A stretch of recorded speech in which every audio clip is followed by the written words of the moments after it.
All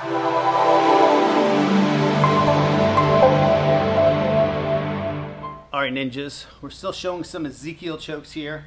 I'm gonna show the Ezekiel choke now from within the closed guard, true ninja mode now. So I'm attacking from within his closed guard.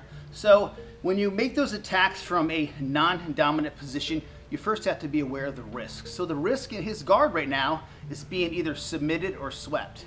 So I have to be super mindful of those two things. The thing that's gonna stop me from being submitted is staying in a straight line. If our spines are in alignment, he's not gonna submit me. If he gets control of my arm and he starts turning his hips, now he's out of alignment with me. He has the potential now to submit me. If I can realign myself, I can stop that submission from happening, okay?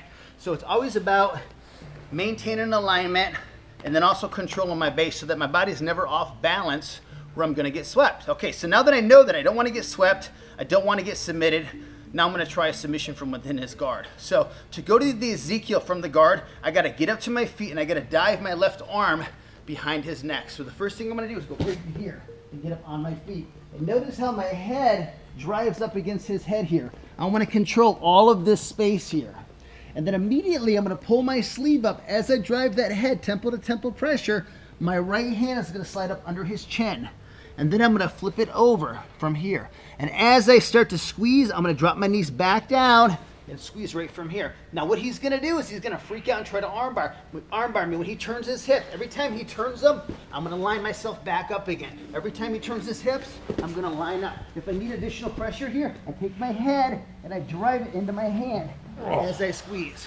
And I can generate a ton of pressure just like that. So again, from within his guard, he's not gonna like this, right? Because no one wants to get submitted from within a dominant position, right? So it kind of goes against everything that you're used to. So sometimes just going into this submission from within their guard messes with their whole rhythm. So again, here I am within the guard. I'm gonna dive and come up to my feet as I go temple to temple. So my left arm dives, I go up on my toes, and my head goes there.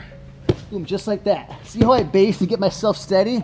I bring my sleeve up, drive that pressure, hand goes underneath the chin, I turn it, and I start to squeeze. If he starts to hip out, I line myself up. If I need more pressure, take my head, and I drive it into my fist, and I go up on my feet as I pull. And that's gonna generate a ton of power really, really fast. We doing okay, Chris? He's such an awesome sport. All right, so again, from within his guard, left arm dives, head goes here, up on the toes. Here we go. I dive in, my hand bases, I slide my sleeve up, I keep that pressure, I dive under his chin, and I start squeezing. If he starts to turn, I realign my spine with his spine. When I'm ready, I take the head, I drive it in as I squeeze, and that's gonna generate a ton of pressure and give me a submission within his guard, which always feels awesome. So give it a try, ninjas. Happy training. Os.